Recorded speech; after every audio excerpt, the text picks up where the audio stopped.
Halo semuanya dan selamat datang di paparan kita kali ini. Hari ini kita bakal mengupas tuntas sesuatu yang jujur aja sering banget disalahpahami sama orang-orang di seluruh dunia. Pertanyaannya sederhana nih, tapi bikin penasaran. Gimana ceritanya sebuah pertandingan olahraga bisa dimainkan sampai 5 hari berturut-turut, tapi di saat yang bersamaan bisa terasa jauh lebih menegangkan daripada pertandingan sepak bola yang ritmenya super cepat. Menarik banget kan? Oke, mari kita selami langsung topik ini. Mungkin Anda ya, seperti kebanyakan orang pada umumnya, melihat kriket itu sebagai olahraga yang lambat, bertele-tele, dan membosankan untuk ditonton. Wajar sih, itu asumsi yang sangat bisa dimengerti. Tapi tunggu dulu, hari ini kita bakal mematahkan mitos itu dan saya yakin mengubah cara pandang Anda.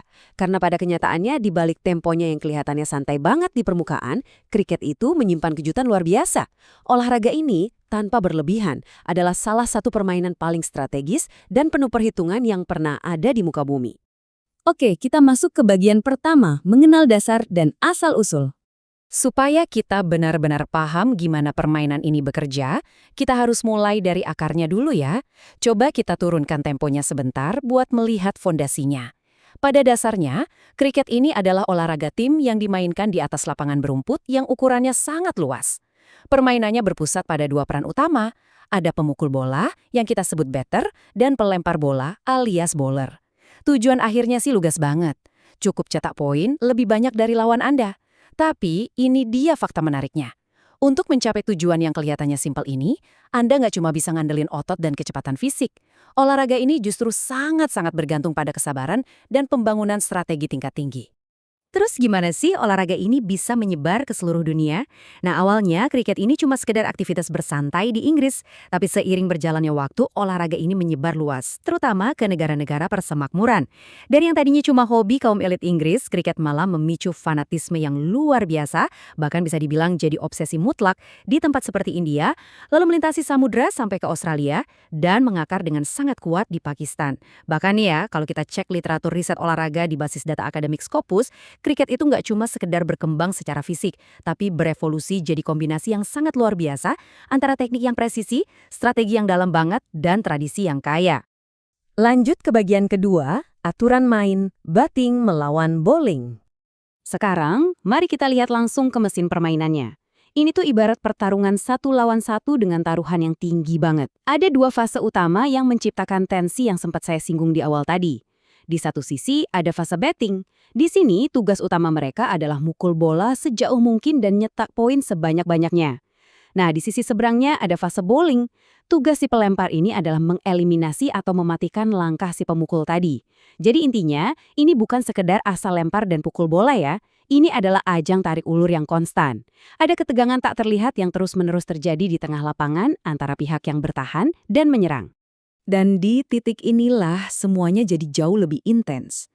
Coba bayangkan, satu lemparan saja, benar-benar cuma satu lemparan, bisa mengubah seluruh hasil pertandingan. Gila kan?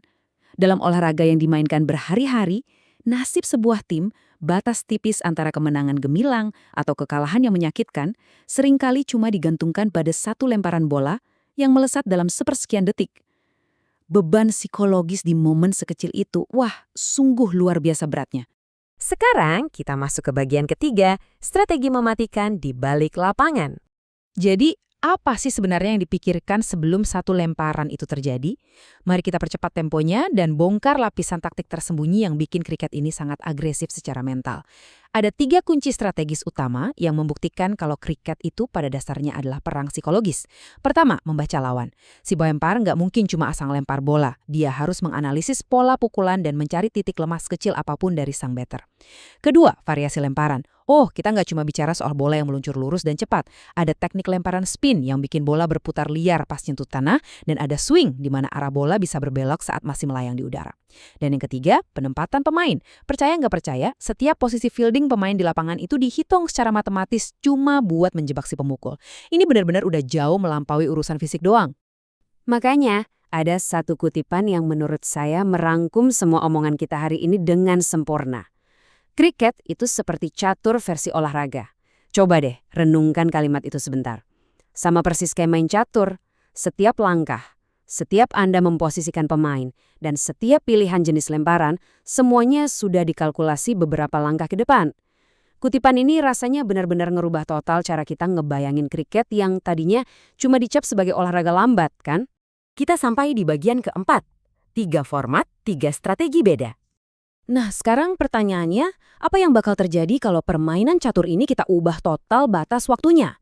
Ternyata pembatasan waktu yang beda-beda ini memaksa tiap tim buat muter otak dan ganti taktik 100%. Pertama, kita punya test match. Ini format paling murni dan klasik yang bisa dimainkan sampai 5 hari. Disinilah ketahanan fisik dan mental benar-benar disiksa.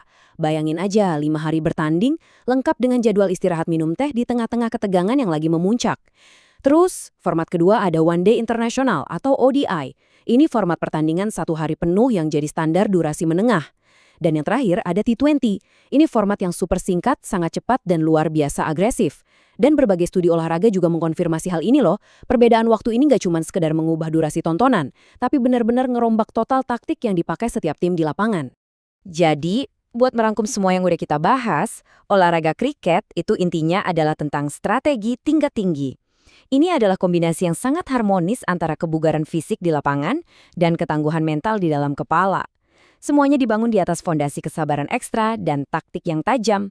Singkatnya, kriket bukan soal bergerak lambat, tapi tentang ritme taktis yang luar biasa dalam. Yang pada akhirnya membawa kita ke sebuah pertanyaan pamungkas yang lumayan bikin mikir nih. Kalau satu lemparan bola saja terbukti bisa memutarbalikkan keadaan dan menentukan kemenangan mutlak, dan kalau setiap detiknya diisi dengan perang taktik ala papan catur raksasa, apakah benar olahraga ini masih pantas kita sebut lambat? Atau jangan-jangan justru kitalah yang selama ini terlalu lambat buat menyadari kejeniusannya? Coba deh dipikirkan. Terima kasih sudah menyimak, dan sampai jumpa di paparan kita selanjutnya.